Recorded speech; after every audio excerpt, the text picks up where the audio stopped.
joy tonight, so we have a full house. And that's exactly what we want. But we do have a couple of rules that we're going to ask you to please adhere to. Noise is on the outside. Each trustee will have up to 5 minutes to discuss the 3 topics. Each trustee will have up to 5 minutes to discuss 3 topics. Those 3 topics are the proposed bond election, number 2, the superintendent search, qualities, and number 3, teacher retention. After the trustees speak, the audience will then have 2 to 3 minutes to state your position or to ask the question to the trustee. For those of you that don't feel comfortable coming up and talking, right outside are index cards. Write your question down, give it to me, and my able assistant here will have some. Okay. All right. So these are cards, they're right outside. Write your question down and give them to me or to Chris. The third thing I'm going to ask you to do as your moderator, please turn your cell phone to vibrate, especially Mr. John Crosby, or turn your phones to off completely. We want to hear from as many people as possible. So I'm not asking you to start making a meeting a bit compact, but I think right now we have an overflowing crowd. We want as many people as possible to speak. We have timekeepers over to my right. And they will be giving you your time for your presentation to the board.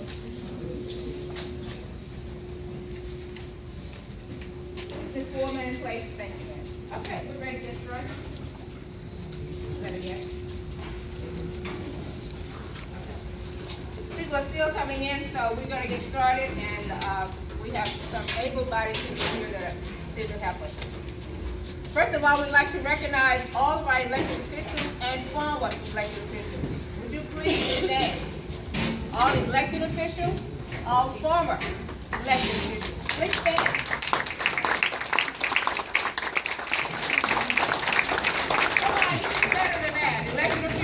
They represent us.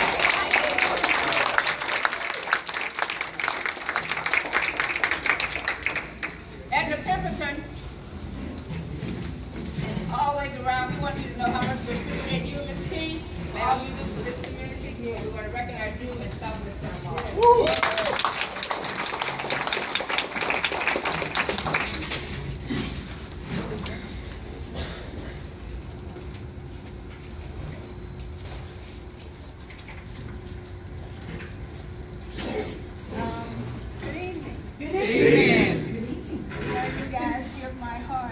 Joy to see so many of you here tonight.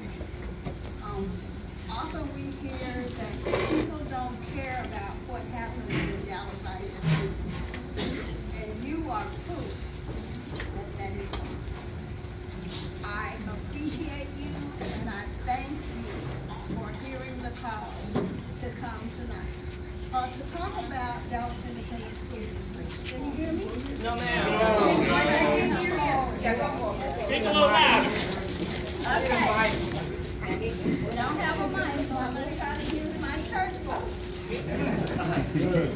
I said I appreciate each and every one of you for being here tonight and hearing the call to come out and hear about DISD and talk to the trustees from the Oak Cliff area. All 3 trustees that are here, we represent parts of Oak Cliff, and we certainly want to try to work together to make sure that the schools in our areas get what they need.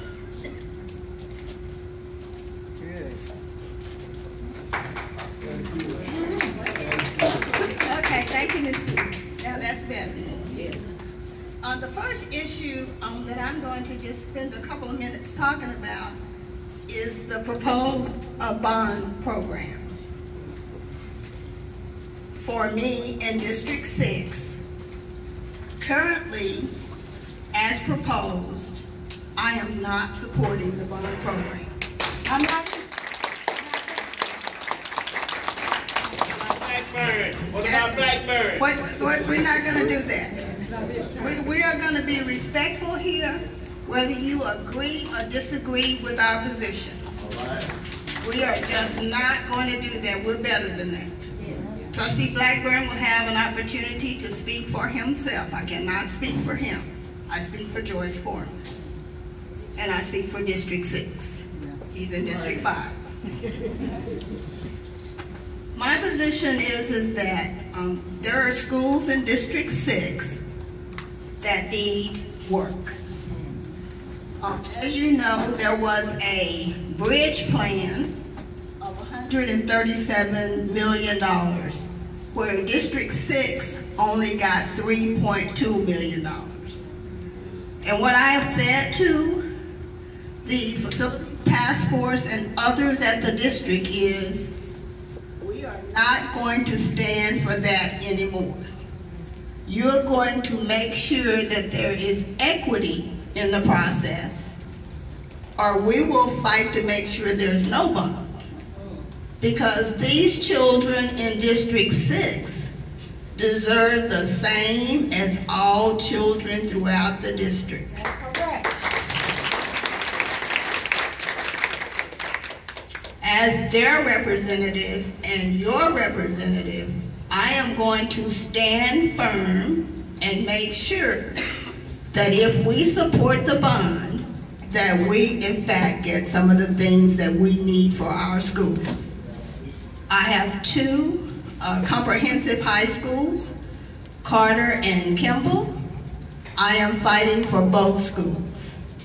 I have one elementary school that has 23 portables. That's Barbara Jordan. We're not going to stand around and just let that happen anymore. It's either you be fair or no bond. That's simple. Just be fair or no bond. Now, I think reasonable people can come together and make sure that everybody gets an opportunity to share in what goes on. That's my position. So I am still working with the district to try to see if there's an opportunity for us to work together. On the superintendent search, well, what I will tell you is that all board members don't get the same information. Did you hear me? All board members do not get the same information. A lot of times there are a couple of us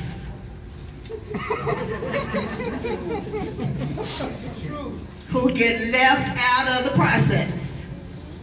So therefore, there are things going on with the superintendent search that we don't know about.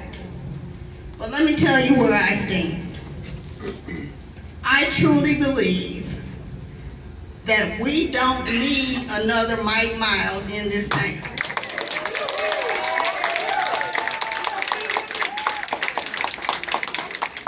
So anything that has broad wrapped around it, I won't be looking at it.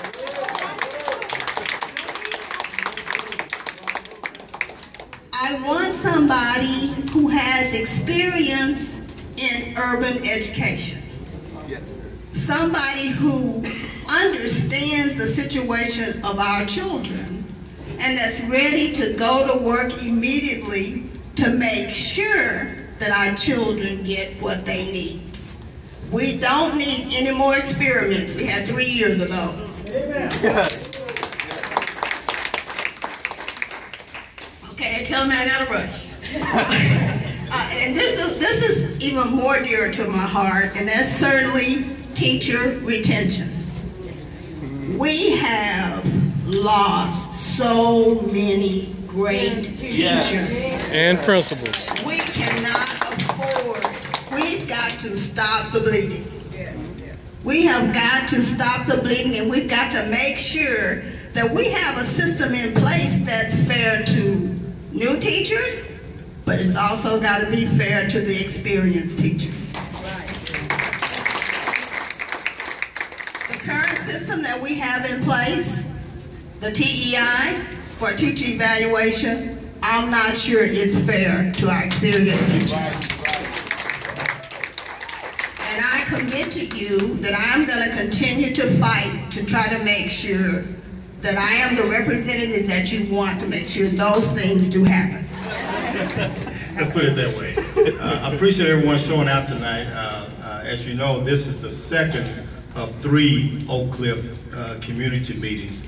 We started in District 7 in the Oak Cliff area, North Oak Cliff area, where Trustee Eric Cowan represents, and I see some of the North Oak Cliff people here and a lot of the Southeast Oak Cliff people here, and next meeting will be in District 5, so I hope we'll have some of the same numbers, and I hope we continue to grow because Sister Joyce did a wonderful job doubling the number of participants tonight, so I appreciate Joyce being a good and gracious hostess. Who's the young man want to know how I feel about things? I appreciate it. I'm from West Dallas. West Dallas. Okay, let's talk about West Dallas because the bond program, there's a lot to it, and I have 3 meetings scheduled to talk about the bond. West Dallas is one, primarily dealing with Pinkston and Edison. Roosevelt is another one, primarily dealing with the career tech education, and another major part is South Oak Cliff, where they have been asking for things, but they're being left out as far as career technology. So we're gonna spend some time talking about that over the next couple of weeks. As far as the bond, I think there are at least 3 areas we need to look at. The first being the need. Now Joyce talked about schools having too many portables. To me, that's a need that we need to address. If we have too many kids that are going through the cafeteria for lunch, starting at 10:30 and not ending until 1:30, you need to expand the cafeteria. To me, that's a need. Some of our athletic facilities, our gyms, our locker rooms are subpar. To me, that's a need, so that our students can have the same thing that other students have. Those are needs. The next is a want, and I guess the next 2 are wants. But one of those wants is taking care of career and technology. Now, we know that all of our students are not going to go to college. So what are we going to do to help those students get ready for careers? So I understand the importance of career and technology. I'm just not sure that I agree with the second year of this. So we have about 25 to 40% of your teachers, this is their first or second, maybe their 3rd year. And we wonder why students are not doing better on STAR. So I haven't really, so she's telling me my time is really over now. Even though I didn't get to the 3rd item. She said, your time is really over. I'm not just fanning you so you can cool off. Okay, I'll sit down.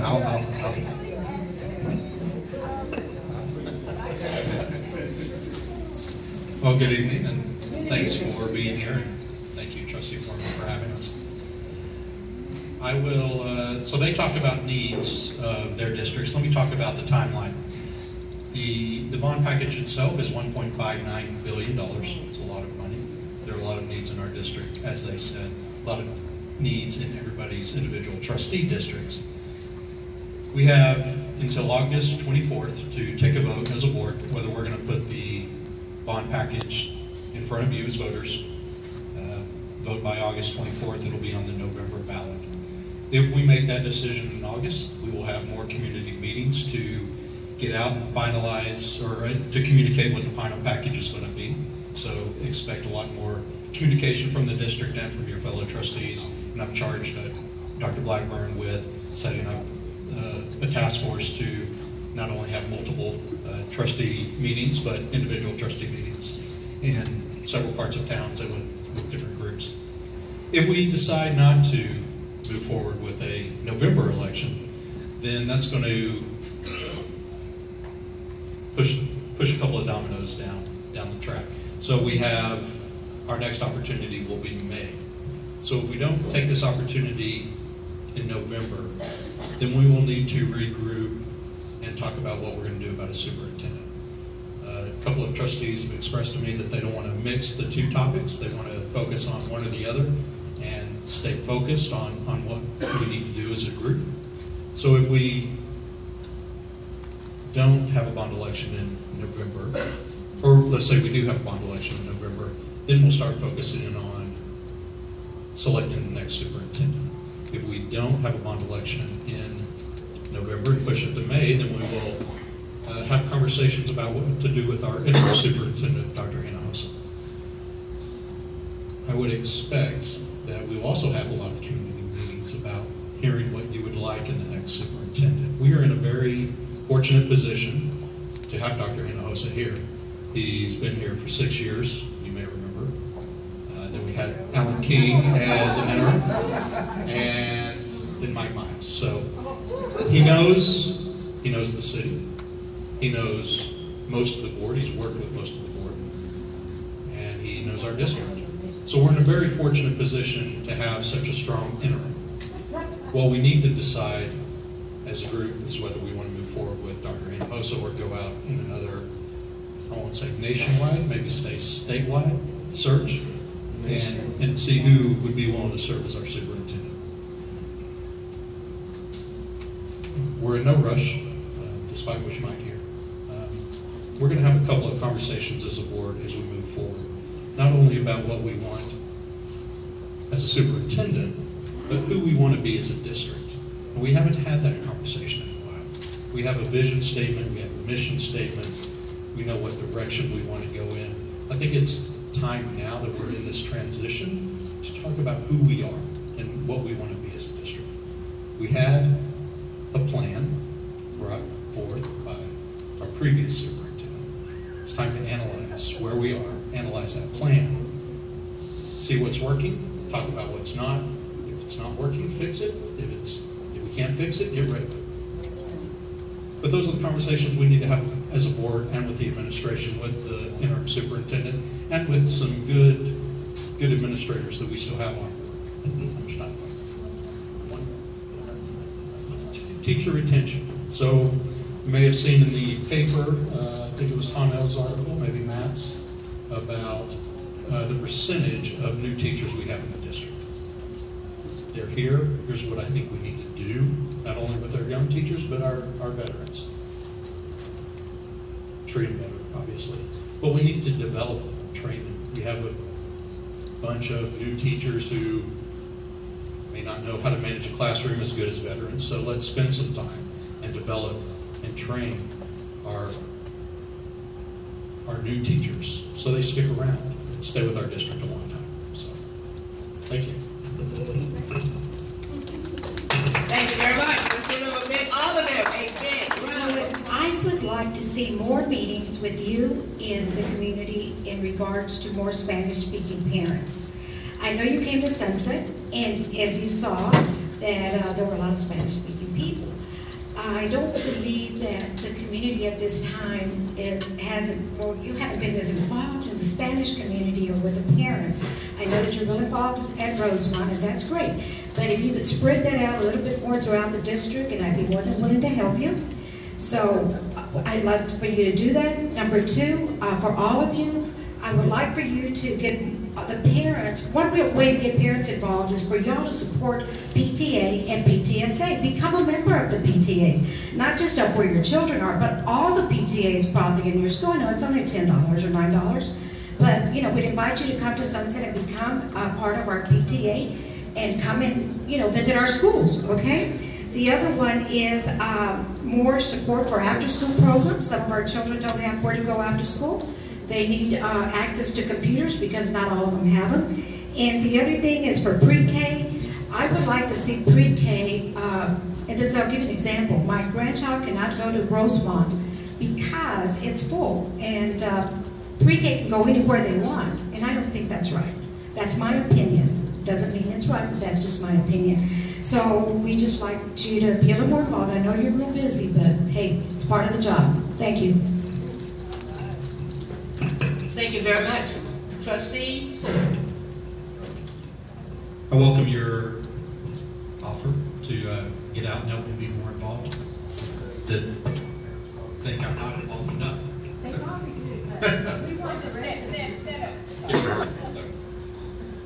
So early childhood is actually one of the big initiatives that we're trying to invest in DISD.